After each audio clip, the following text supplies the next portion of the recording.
Let me say a few words about tonight. I mean, tonight is a very, very special night. 2 years ago, I was working with my friend James Cohen on doing a bunch of things for Free Thinking Films, and we were sitting in a coffee shop wondering, you know, films are great, but maybe we should bring in a speaker. Who should we bring in if we do a speaker? And we started talking, throwing out names, and Bruce Bawer came up. And we sort of looked at each other and said, wow, could we really bring in Bruce Bawer? I mean, you know, that would be a dream to have Bruce Bawer come in. Bruce had just written the book While Europe Slept. We had both read it. It was quite an amazing book. And so we sort of thought, let's bring in Bruce. And I had to find a contact for Bruce and eventually got in touch with him, and he was living in Norway. And 2 years ago, Bruce came to Canada. And we had an amazing night at the archives. We brought Bruce to Montreal and to Quebec City and a short visit to Toronto. And Bruce Bawer, to me, is one of the most important intellectuals hailing from the United States today. I mean, he's written many, many books. His last two have been on the threat from Islam. One was While Europe Slept. His latest book is Surrender, and Surrender is for sale here in the lobby. But more importantly, if you open up Pajamas Media or City Journal or a whole number of other publications, you'll find Bruce's work. Whether it's covering the climate conference in Copenhagen, whether it's covering the latest problems in Europe, from immigration to integration, you name it, whether it's language, you could count on Bruce for giving you an incredible perspective on what's going on. And I am so proud to bring Bruce back to Ottawa, because I think Bruce is such an important intellectual. So please welcome Bruce Bawer.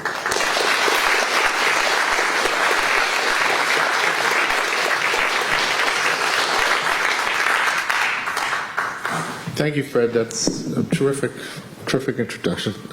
I'm humbled. And thanks to all of you for coming out tonight, especially after that very impressive storm. It's terrific to be back in Ottawa and to see so many people that I remember from last time. And it's terrific, especially to be here with Hege. In 2002, the Partisan Review published the first thing I ever wrote about Islam. It was an essay entitled Tolerating Intolerance, the Challenge of Fundamentalist Islam in Western Europe. As a result of its dispersion on the internet, it came to the attention of many people who never would have seen it in the Partisan Review. And one of them was Hege, who after reading it wrote me an email suggesting that we meet. And I was already familiar with Hege's name. I lived in Norway, and she had written an article in Norway's biggest newspaper that had made me aware that I was not the only writer in Norway who was concerned about Islam and immigration issues in Europe. Well, I did meet Hege, and we became collaborators and very good friends, and I'm honored to be able to call her my friend. She began her career as a journalist, and as a novice reporter many years ago, she was stunned to discover that many young women who resided in her own city, the capital of supposedly liberal Norway, were effectively without rights. They lived essentially as family property, as serfs, in sprawling clans that strictly controlled their movements and told them whom to marry. Many of them were denied access to education and were prohibited from learning the language of the country they lived in. Beatings were common, so was sexual abuse. Though many of these young women had been born in Norway and were Norwegian citizens, they had no more freedom, practically speaking, than if they were living in one of the remote Pakistani villages in which their families had originated. Hege's discovery of these systematic atrocities led her to spend a long time in Pakistan, the homeland of Norway's largest Muslim immigrant group, where she learned firsthand about the social and cultural predicament of Muslim women and girls. That experience led to a book entitled Mashallah, A Journey Among Women in Pakistan, which came out in 1996. It also led to the founding of Human Rights Service in 2001. Hege, along with researcher and statistician Rita Carlson, started Human Rights Service in order to study multi-ethnic and multi-religious communities in Norway, and to formulate proposals for the improvement of government policy affecting those communities. And during the years since Human Rights Service was founded, the problems that Hege first noticed all those years ago have grown ever more urgent, and more Norwegians have recognized just how serious those problems are, even as their politically correct leaders continue to turn a blind eye. During these years, in a series of illuminating in-depth reports based on solid facts, Human Rights Service has heightened public awareness of these problems and formulated proposals that have shown a way forward. Though it's not, technically speaking, a service organization, its work has taken Hege and her colleagues into Muslim homes and into the lives of Muslim women who have undergone terrible abuse at the hands of their families. They have a broad network of Muslim and ex-Muslim contacts. They know what is wrong out there and why. From the beginning, Human Rights Service was controversial in a nation where public criticism of Islam or of Norway's immigration policy was long considered verboten. Yet gradually, thanks in large part to Human Rights Service's efforts, discussion of these matters became acceptable. And as these issues came increasingly to the fore, Hege became an increasingly visible presence on TV and radio. And as she grew more prominent, it became clear that while a very large percentage of the Norwegian public greatly respected her because she told the unvarnished truth about things that they had seen and experienced, but that they had hardly dared to speak of themselves, Norway's left-wing political, media, and academic establishment considered her a threat to its politically correct orthodoxy and to its power.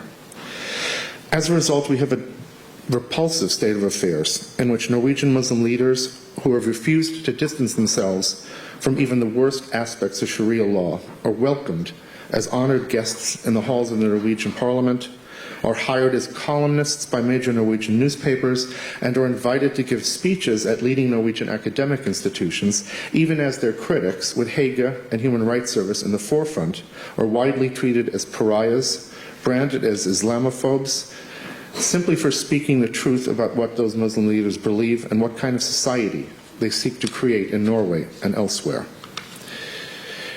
Yet despite being held in contempt by so much of Norway's cultural elite, Hege has made a huge difference at the highest levels. Human Rights Service's policy proposals have resulted in major legislation in both Norway and Denmark. In the United States, such an organization would be supported by corporations, foundations, and/or wealthy benefactors. But in Norway, where there is virtually no tradition of such private funding of institutions of this kind, Human Rights Service depends on government appropriations for its existence. And a major reason why Human Rights Service has managed to secure funding year after year is that it enjoys the strong support of the so-called populist and right-wing Progress Party, which is held in as much contempt by the nation's cultural elite as is Human Rights Service. I should add, however, that Human Rights Service is not affiliated with any party, and many Labour politicians, in fact, have given its proposal their strong support. But the fact that it enjoys Labour Party support only ruffles elite feathers even further. For years, Human Rights Service has spoken truth on issues about which the elite has attempted to maintain a decorous public silence.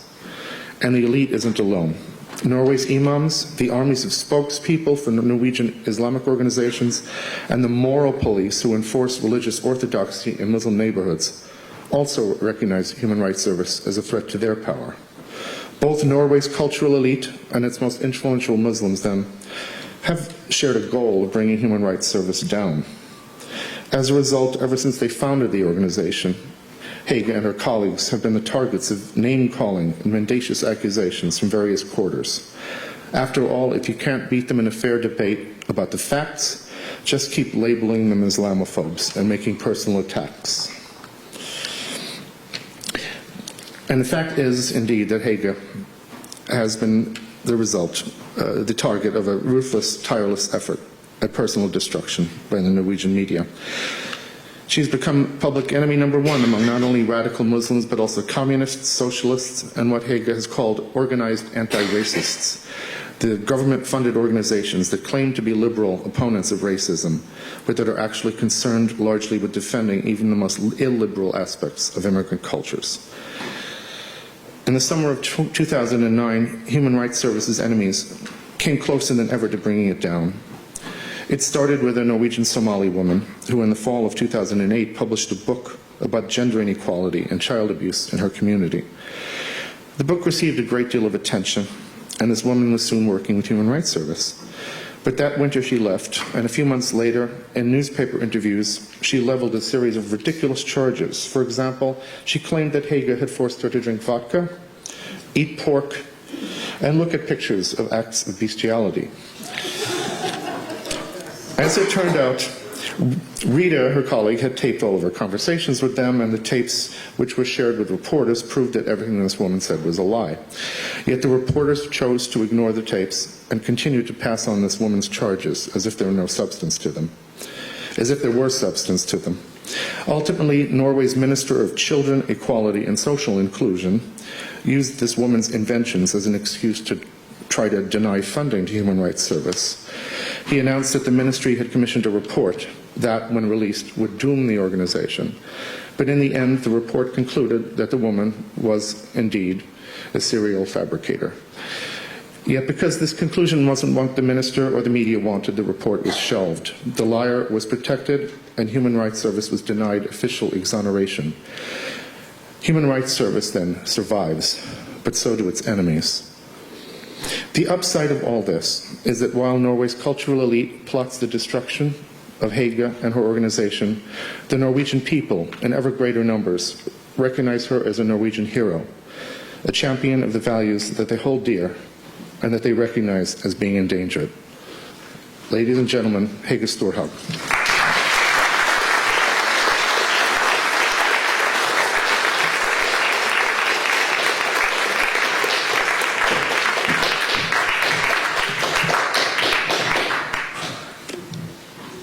Well, where to start now? First of all, I'm very impressed by Fred Litwin arranging this for me to come here to Canada. And I've really been looking forward to coming. I've never been in Canada before. And I've been here now 2 nights, and I already love it. I would also like to thank Bruce, because without Bruce, I wouldn't have been here, because Bruce knows Fred. It's a small world. When I came to London in 1994 as a journalist, I was there to interview an organization called Southall Black Sisters. They maintain mainly of Pakistani women. I had by then lived approximately 1 year in Pakistan, working as a journalist. And when I entered the office and I opened my mouth, then one young woman, she burst into laughter and she says, "Oh my God, she's talking Paki English." So I hope that you will understand my English, that I won't do too many mistakes, and that my English won't grate too much on the air. My speech here today will be centered around my latest book, published this year in English version. But the greatest of this is Freedom, and it is translated by Bruce Bawer. But before I start, I would like to have a guessing game. This was the book, yes? I want you to tell me, if you can, where and when is this photo taken? Afghanistan. 1960. 1960s, that's correct. And where? Pakistan. That's correct. It's from Karachi. It's the major art school in Karachi. And when I saw this photo first time in a book in Pakistan on a visit in 2004, my thoughts, they flew straight to Paris. This could have been Paris. That was my feeling when I saw it. And when you see the young woman behind there in Wales, if you look close at that Wales, it is even arranged, from my point of view, in a sensual manner.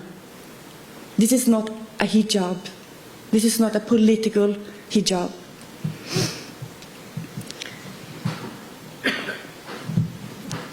we go to the next? Do you have any ideas? Yeah, it is 2004. And we are still in Pakistan. This is the main art school in Lahore. I'm showing these photos because there has been a very negative development in a country like Pakistan. But not only Pakistan, actually I would say over most of the Muslim world. There have been a kind of regression, especially when it comes to women's rights. And this affects us here in Europe, in my country, Norway, small little Norway, and it will also affect you here in Canada and in North America. Even Islamabad, a city I visited in March this year for the 17th time. I've been living over 2 years altogether in Pakistan. Is actually now a victim of fundamentalistic Islam. Islamabad has in many ways been a Western enclave in Pakistan. There is a book written about Islamabad in the 90s, and the title was Islamabad 15 minutes away from Pakistan, because it's 15 minutes away from the next big city. And I was bicycling in Islamabad in the 90s, believe it or not, but I did it. I was the only woman, okay, but I did it, and I didn't have any problem doing it. And if you go to Islamabad today, like I did now in March, before I actually left, I phoned my friends and told that I would like to come on a visit. And my youngest friend, Rushani, she's 26 years old, she said to me, "Do you really have to come, Hege? Because Islamabad is not what it was when you were here last time in 2004. So even that protected enclave is now a place for fundamentalistic Islam and also terror." And this setback, when you have seen these photos now, you can see the women in Pakistan, they were much freer in the 60s and the 70s than they are today. Even the female elite in Islamabad, they don't go out if they don't have to, because of harassment and also because of terror, but mainly because of the harassment. And they do never go out alone in a car after sunset, because a woman alone is asking for it, to be assaulted and even to be raped. And this setback, it started with Zia al-Haq, the dictator from 77 to 88. He even Islamized the penal code in Pakistan. And the lesson I will give you from these two photos is that the more veiled the women are in a society, the less personal freedom you will find in that society for the women, but also for the men. And the same thing applies to us here in the West. So when I have been living for over 20 years in inner East Oslo, and in the 90s, you never saw, in the beginning of the 90s, you didn't see any hijab. You could see traditional Pakistani clothes, national clothes, but never hijabs. Now hijab is what the Pakistani girls and women in Norway are using. And another lesson is that if you go to Pakistan, like I did especially in the 90s, when you go to the big cities, the women are freer. And the freer they dress, the less harassment you have. If you go to what I call burqa land, in the tribal areas where all the women are in full burqas, the more harassment you will find. Okay. I will take you back to where I started my journey into this field. And then we have to go back to Pakistan.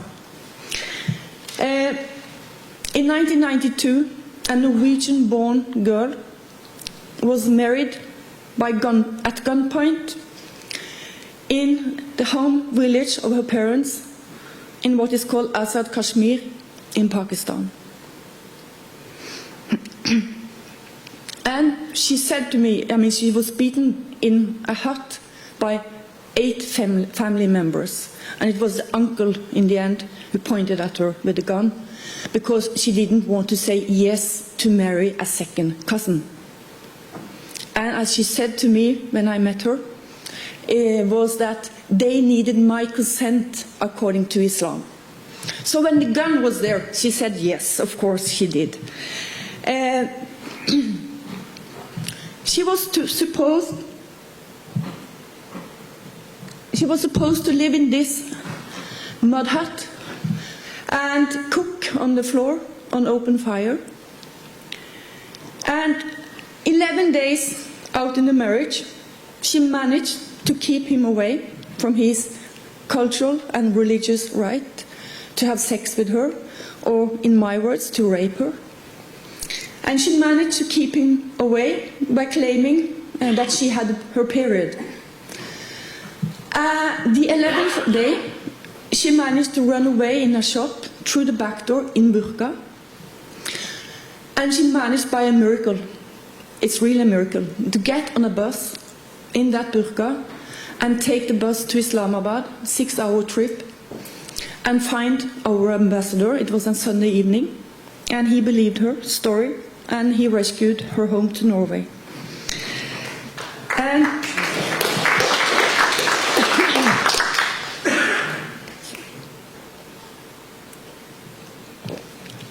And back home in Norway, she contacted me as a journalist. She wanted to tell her story to the Norwegian people, to the politicians, because as she said, I'm not the only one, which of course is an understatement. And she said that there will be hundreds the coming years, because more and more Muslim girls, especially, but also boys, are now reaching the age of marriage.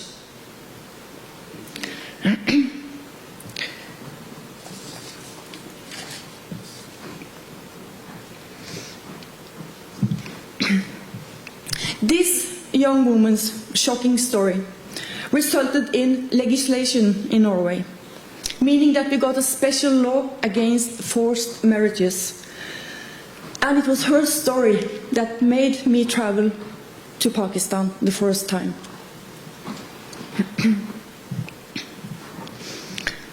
It would be an understatement to say that my first stay, 3 months, in 1993 in Pakistan, was an immense cultural shock. The often total lack of empathy for an individual's sufferings made me speechless. I met, for example, girls as young as 16 years old at a burnt unit in Lahore hospital, lying in their beds knowing that they were dying. While typical, their mother-in-law guarded their tongue, so they didn't tell the truth before dying, that it was actually the in-laws and the husband who had burned them. Mainly due to dissatisfaction with the amount of dowry the girl and her family had managed to bring into the marriage.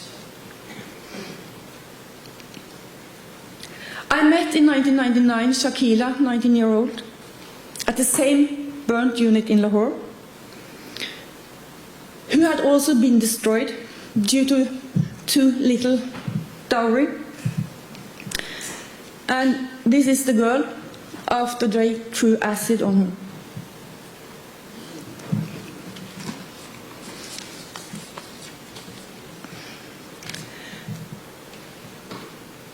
And this is another young woman, Hina, 22 years old, being burned by the in-laws and husband.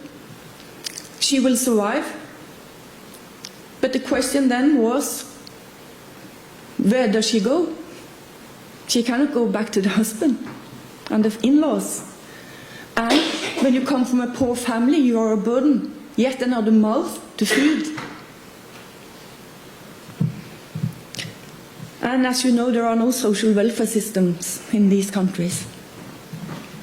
I think it is impossible for us to grasp the degree of evilness that lies behind pictures like this. A woman's life is nothing worth until she gives birth to sons. And there are so many of these young women. You read small notes every day in papers in a country like Pakistan. And mind you, Shakila's destiny and Hina's destiny could also have been the destiny of the Norwegian young woman that made me going into this field. Immigration. As you remember, this young Norwegian girl was supposed to marry the second cousin in Pakistan, and the purpose was, of course, to give him a visa to Norway. Immigration from a non-Western world to Norway, which is similar all over Northern and Western Europe, it started around 1970 in Norway. Young and middle-aged men came from rural areas looking for work. Many of them who came to Norway, they were disguised as tourists. In 1975, we had a so-called labor immigration halt, meaning that labor immigration was restricted in order to secure jobs for the Norwegian labor force. It was actually the communists who stood behind that Immigration Act. At that time, we had a little bit more than 3,500 Pakistanis in Norway. Today, there are more than 31,000. And then we don't count the third generation. So what has happened? The main answer is these transcontinental arranged marriages, which you also have in Canada. In 2002, I met a Pakistani woman, a mother in Oslo. She had 4 kids. Her husband had abused her since they married in '89. He was her first cousin from the village in Pakistan. And she wanted to divorce him. She was sick and tired of being beaten into hospital, beaten, going back to hospital, and so on. But as you might know, a woman in Islam is not free to walk out of a marriage if the husband says no. And the husband, he was against her divorce. She didn't get any support from her own family. And when she was sitting there on a bench outside a crisis center, she had called for me to come and talk to her, see if I could help her. She came up with so many names, and you must believe me, I'm quite well in Pakistani names. But she came up with so many names and constructions, a brother, and it was a brother-in-law, and then it was a cousin, and the cousin was also a brother-in-law. So I didn't manage to grasp who is who. So I said to her, please, can we note down? You said Mustafa, he is threatening with a gun, and this man, he says he has a gun. So we started. And we made her family tree so that I could understand better her situation, and also with the thought of Mina, as I call her, Mina's security. And this family tree, which Mina herself called the spider web, made headlines not only in Norway, but in Europe and in North and South America, because no one had ever presented this kind of documentation of the real life results of the immigration policy. Look at this.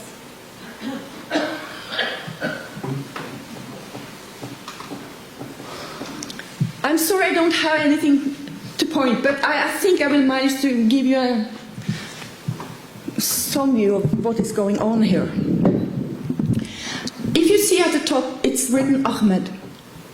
You see on the top? Ahmed, 1973. That is Mina's father. He came to Norway as a working immigrant in 1973. In 1978, he got a family reunion with his existing wife in the village in Pakistan. And they had 8 children under 18 years old. But he adopted 2 sons belonging to his own brother in the same village. So he came with 10 children and a wife then in 78 to Norway. The 2 adopted ones are the ones up on the left side.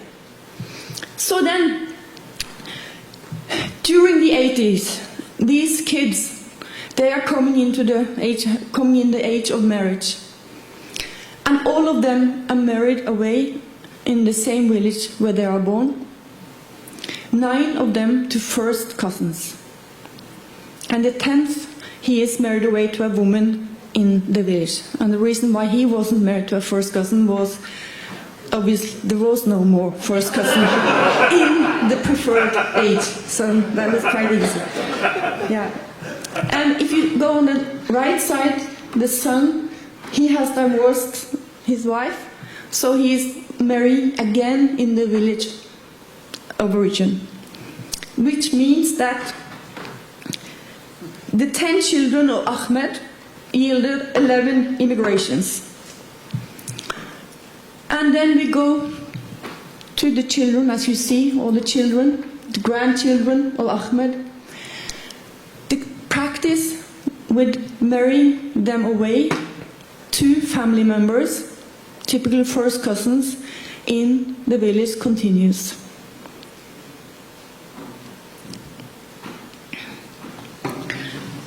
Under current Norwegian immigration law, and in Canada, and in Europe, these kind of marriages give foreign spouses the right to immigrate to a country like Norway. Yet, the marriages themselves are obviously not consistent with the UN Declaration of Human Rights, which says that a marriage is not valid unless both parties give their full and free consent. Their full and free consent. And don't ever try to convince me that this is the full and free consent. Neither for the parents who are doing it, nor for the children who are going through this. These marriages are also, of course, a barrier to integration.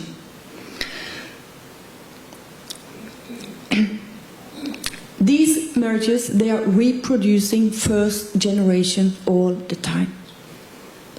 All the time.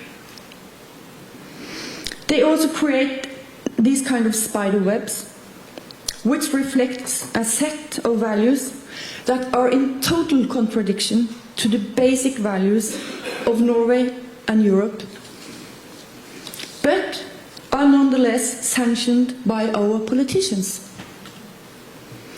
In these extended families, the individuals are stripped of personal freedom. They live exactly as they would in extended families in remote villages in Pakistan or other Muslim countries. And the women are in particular kept down. To sum up, Ahmed, who came in 1973 to Norway, had by 2002 become an extended family consisting of 59 members. When I checked in on the family in 2006, connected to my book, But the Greatest of This, it had grown to 81 members. One person becoming 81 members. I have to tell you that Mina turned out to be a great disappointment. She got all the help one can ask for, if that is the right word, from the authorities when she divorced against the family's will. She also gave me over several years the impression that she strongly opposed these so-called fetching marriages. They should be stopped totally, she said to me over and over again during the years. And due to the divorce, the whole extended family turned the back on her. But then something happened.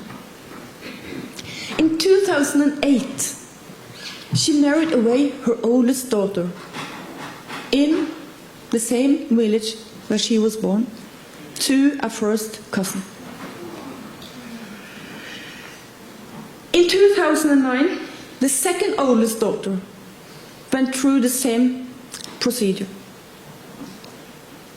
Why did Mina repeat her own misery?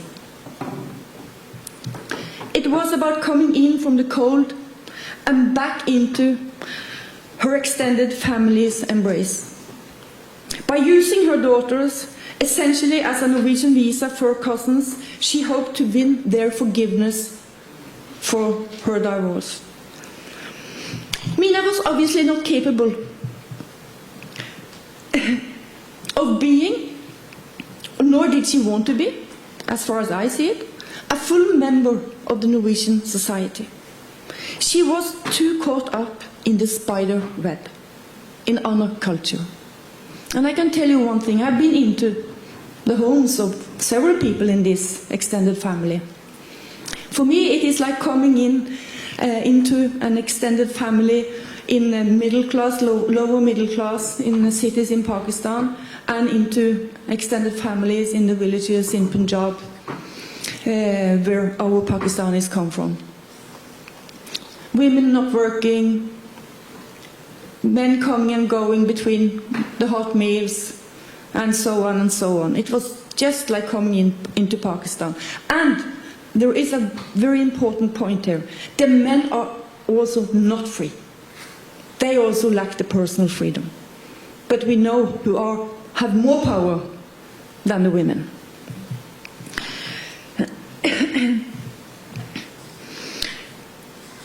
So fetching marriages have been by far the main immigration route from non-Western countries to Norway over 40 years, especially from the Muslim world. Today we have more than 150,000 Muslims in Norway, out of a total population reaching 5 million next year. And there is no doubt, if one wants to be honest, that the main integration problems in Europe and Norway is due to immigration from the Muslim world. The question we have to ask, we have to allow us to ask, is whether the vast members of the Muslim communities want to become a full member of the Norwegian or Canadian society. I'll take you a quick trip back to Pakistan to illustrate my point. In 2004, Human Rights Service initiated a project that ended up as a major report that made headlines in Norway and Denmark. We visited Pakistan to find Norwegian children in schools there, especially girls. Children who had been sent there by their parents in order to ensure that they would not get polluted with ideas about freedom, about equality, and other so-called universal UN values, in order to make sure that they would stay on the path of Islam. Among the places we visited was this Quran boarding school in Gujarat in Punjab, where the girls as young as 5 years are staying, including Norwegian-born girls. And this is literally a prison. No son enters that building. It's a prison. And the conditions inside, they were heartbreaking. We were not allowed to take photos. This is a teacher in niqab coming. But this is my colleague Rita Karlsen. She's from the north of Norway and from the south. People in the north of Norway, they have very quick tongues. So she managed to talk her way in for a quick inspection. And what she saw was heartbreaking.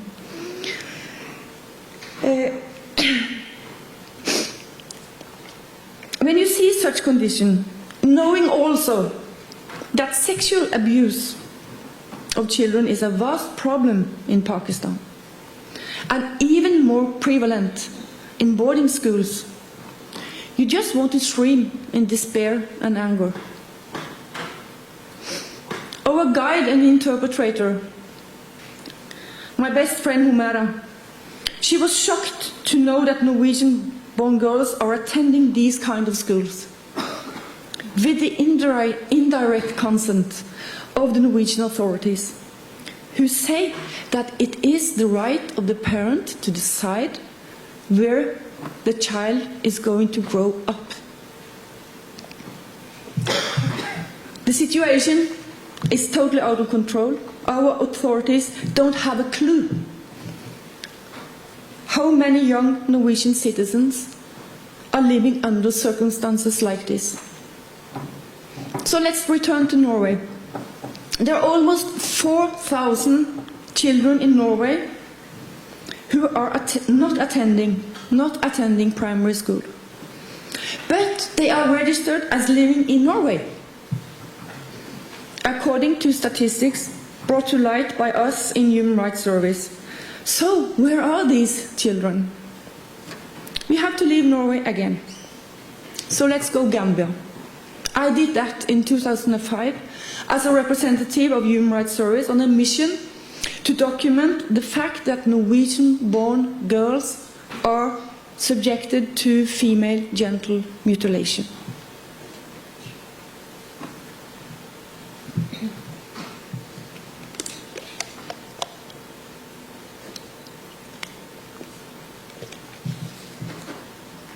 These are 4 sisters born in Oslo.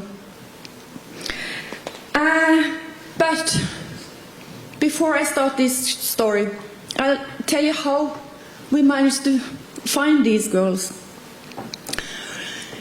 We wanted to prove that Norwegian-born girls are mutilated, because we believed that.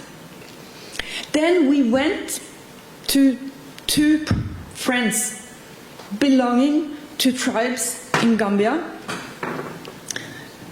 where there is a high prevalence of FGM.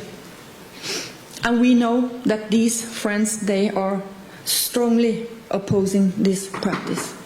So I said to one of them, can you come up with families belonging to Serahule or Mandinko tribe, because there is 100% mutilation of these girls in Gambia belonging to these 2 tribes, who have given birth to girls in Norway during the last 10 years, and who you consider, when it comes to values, are not integrated in Norway. They came up with several families of interest, but especially one made us very concerned. Because we found out that a family having 6 girls had sent 4 of them back to Gambia in 2003. We are now talking about 2005.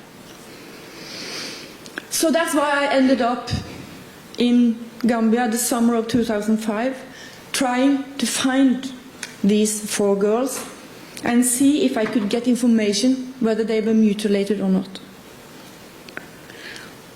And to make a long story short, I found the girls, and neighbors confirmed that the girls had been taken to the jungle when they arrived in 2003 and subjected to traditional mutilation. And they were living with their father's second wife in Gambia, who gave them no love at all. She gave them food. They were sitting on the floor and eating with their hands. And it was really heartbreaking to see these miserable girls. They were without doubt not happy. They were in Gambia to unlearn Norwegian life and values, which of course also meant going to Quran school. Here they are on the way to the Quran school. And here we are at the Quran school. And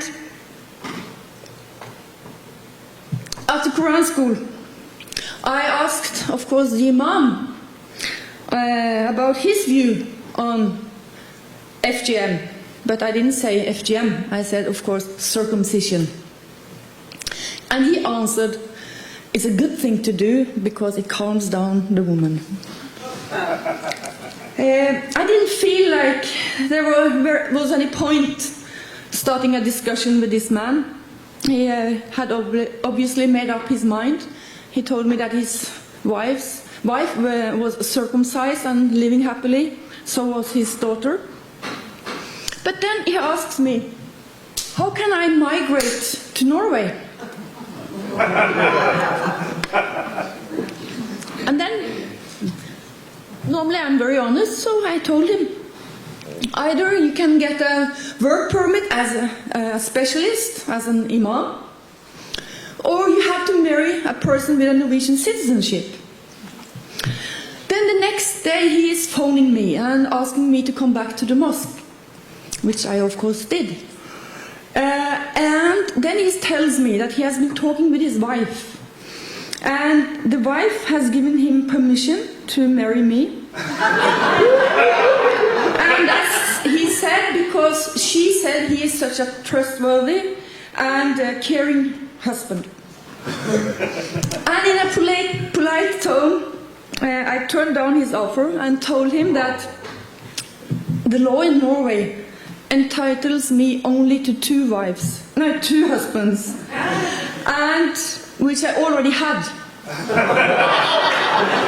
And yeah, he stared at me totally mute. So that was end of discussion. No more phone calls. Okay, back in Norway we reported, of course, this severe case to the police immediately. And trust me, the police worked very hard to bring these girls back home. But as long as the parents living in Oslo didn't cooperate to bring the Norwegian citizens back to Norway, the police couldn't do anything. Because in Gambia, the authorities perceive these girls as being Gambians, Muslims. So their Norwegian passport doesn't count at all. So where are these girls now, 8 years since they were dumped in Gambia? They are still there. And I got a mail from Gambia approximately 1 month back that the oldest girl is now going to get married this summer to a first cousin. I should mention that this family also, I mentioned it, that they also have two more daughters. One was not born in 2003 when the others were dumped. The second one, she was 3-4 months old when the trip went to Gambia. And in 2008, the authorities in Norway get a suspicion. Maybe these girls are also mutilated. So they checked. And the girl then aged 5 years, she was mutilated. And as far as I can understand, that must have happened when they were in Gambia with all the girls in 2003, which means that this girl was a baby 3 or 4 months old when it happened. And this is actually quite normal in Gambia to do it when they are that small. It's less complicated, as they say, because the resistance is limited. You might expect that this discovery would lead to a trial in Norway. Because of course, we even have a special law against it. No. The parents, they simply claim that, wow, we didn't know, is she? Oh, that must have happened behind our backs. We are totally against it. And the authorities, they accepted this ridiculous claim. And today, the parents are still living happily in Norway and still living on dole. This is a grotesque case and an illustration of an utterly failed immigration and integration policy. A policy that harms the most vulnerable persons in our country, young Muslim girls, who are deprived of the most basic human rights. I will close this speech with what may be the greatest challenge we face in the years to come, and it has to do with Islam and values. In terms of values, 2010 was a red letter year in Norway. Our innocence was shaken. From one end of the country to the other, and in no uncertain terms, Islamists proclaimed their sinister message. Henceforth, only those in deep denial will insist that our freedom is not endangered. And only true innocence will fail to grasp that we are headed for a raging conflict about values. And look at this. It all started at the same spot with the Nazi Quisling and his followers held rallies in the 1930s. Around 3,000 people filled University Square in Oslo in February 2010. Many of them dressed just like the Prophet Muhammad himself, a long coat, baggy ankle-high pants and a head covering plus full beard. In the gravest tone, they articulated their contempt for the society that has given them everything. Muheddin Mohammed is the man, you see. He's a young Norwegian citizen. Actually, he comes from the same town as Thor Heyerdahl. I guess you know who Thor Heyerdahl was. He comes from that same town, and he threatened Norway with a new September 11 on Norwegian soil. This threat, to my mind, marked the end of one era and the start of a new era. And this new era continued with the growing influence of a group called IslamNet at Oslo University College. I forgot to tell you that this Muheddin, he has been studying Sharia in Medina. So he's going to become a scholar in Norway.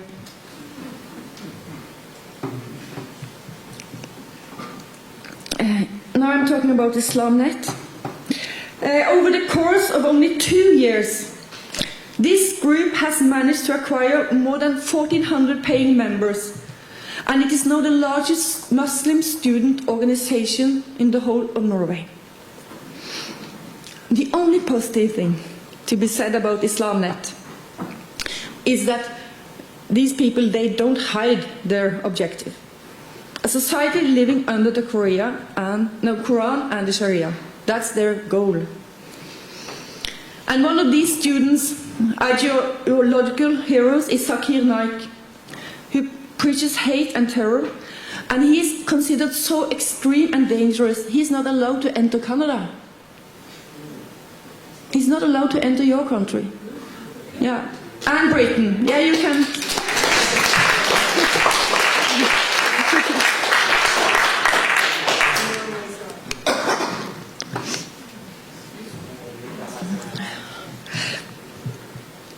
And in 2010, last year, Islamism also manifested itself in the city known as the Paris of the North, Tromsø, with Saudi-sponsored ship to the tune of 20 million kroners. That is approximately 3.5 million Canadian dollars.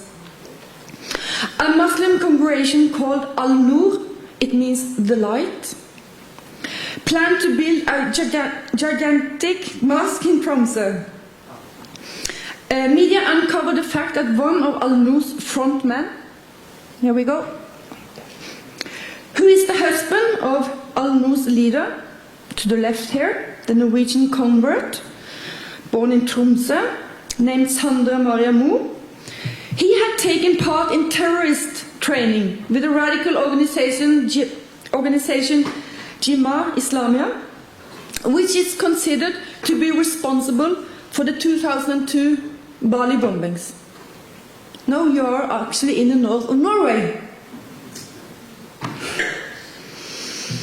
In collaboration with Islamnet, this student organization, Al-Noor also arranged a nationwide revival tour last summer. And how do I know that? Because they are so proud of what they managed. So they put on the videos on their homepages and so on. They don't feel scared, they don't have anything to hide, because there are no reactions. And this revival tour ended at Nordkapp, North Cape, which is the northernmost tip of Norway. And I have a suspicion that, together with the Saudis, this is a suspicion, that there are Saudis involved in these projects, and that they see it, the Saudis see it as a great opportunity to manifest Islam up in the north of Norway, which will be a great, great victory, a very powerful sign, not only to Norway, but to Europe and the world.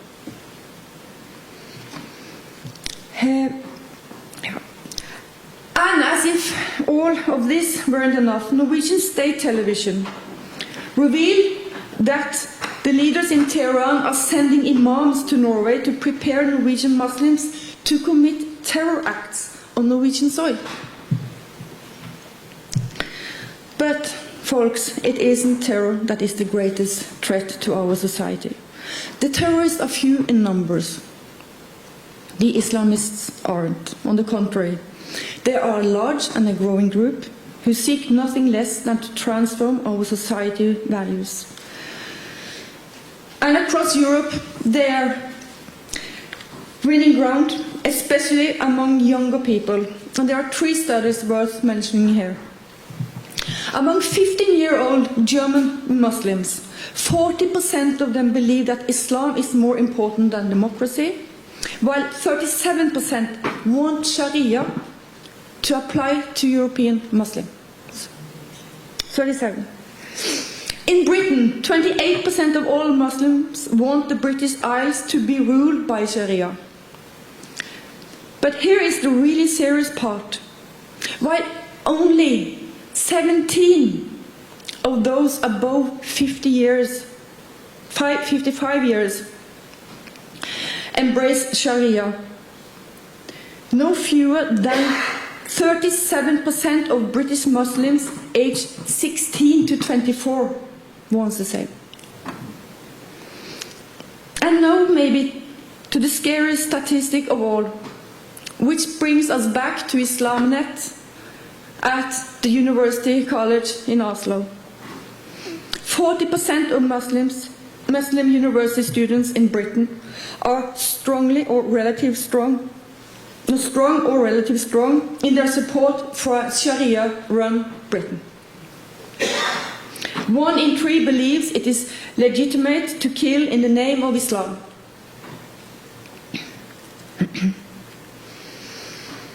For all this, however, Norway's political leaders remain stuck in the assumption that education and employment lead to integration.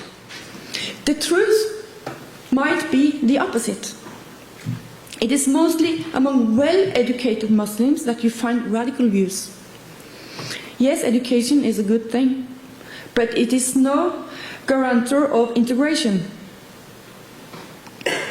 Well-educated Muslims are often very aware of their distinct Muslim identity, and they work actively to further separate their fellow Muslims from mainstream society and its values. I believe that this decade will be decisive for Norway's and Europe's future. The question is, will we manage to stand up to Islamization and force it into retreat? Or will the Islamization of Europe continue? If we want to defeat Islam or Islamism, we will need above all political leaders who understand the forces that have put down deep roots in our society. We need politicians who openly acknowledge what is going on and who take action to stop it. We must indeed have an assimilation policy when it comes to basic values. Then I'm talking about equality between the sexes, equality between all people, regardless national background, social, religious background, caste, clan, tribe. Everyone is equal. Religious freedom, especially not to have or to renounce a religion, and the freedom that is the very basic, the foundation, you might say, of a free society, and that it is freedom of expression. Everyone in our societies, including members, mind you, including members of offbeat Christian sects, should be expected to assimilate into these basic values.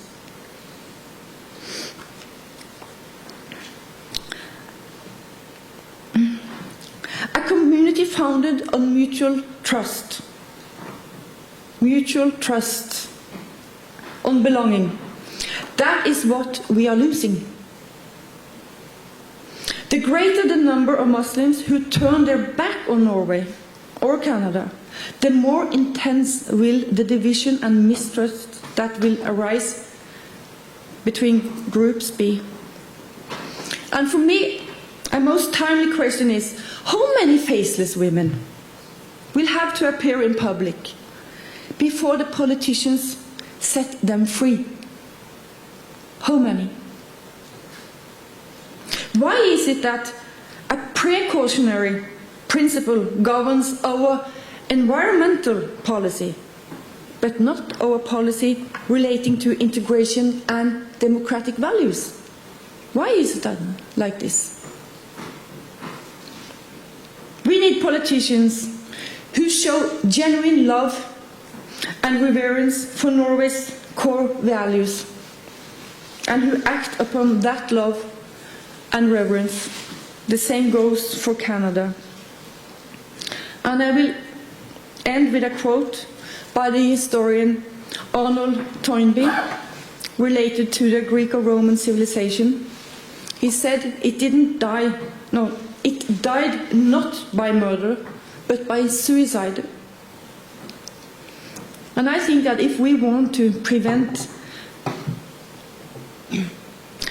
the demise of Western civilization, we need leaders who will steer us away from the path to self-destruction and toward a future of equality and liberty for all. Thank you.